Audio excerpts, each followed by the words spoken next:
ये है कंपनी कानून के सेक्शन 110 यानी पोस्टल बैलेट पर एक क्विक सा ओवरव्यू। तो ये उन ज़रूरी कंपनी डिसीजंस के बारे में है जहां शेयर होल्डर्स को मीटिंग में आए बिना पोस्ट या फिर इलेक्ट्रॉनिक तरीके से वोट करने का हक मिलता है। मतलब इससे होता ये है कि ज़्यादा से ज़्यादा लोग अपनी राय दे पाते हैं, चाहे वो कहीं भी हों। तो चलिए इसकी 3 सबसे ज़रूरी बातें समझते हैं। पहली बात, कौन से बिजनेस के लिए पोस्टल बैलेट ज़रूरी है।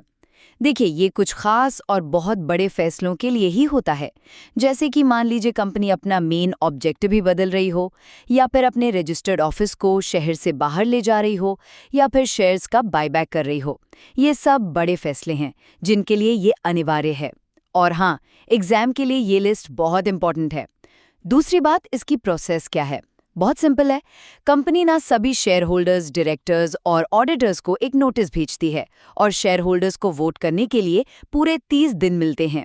सब कुछ फेयर हो, इसके लिए एक स्क्रूटनाइजर भी अपॉइंट किया जाता है जो वोटों की गिनती के बाद अपनी रिपोर्ट देता है।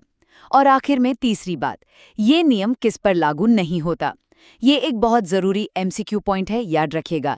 ये 1 पर्सन कंपनी यानी ओपीसी पर लागू नहीं होता, और उन कंपनियों पर भी नहीं जिनमें 200 तक मेंबर्स हैं, उन्हें भी पोस्टल बैलेट की जरूरत नहीं है। तो कुल मिलाकर पोस्टल बैलेट दूर बैठे शेयर होल्डर्स को भी कंपनी के बड़े फैसलों में शामिल करने का एक बहुत ही जरूरी और ट्रांसपेरेंट तरीका है।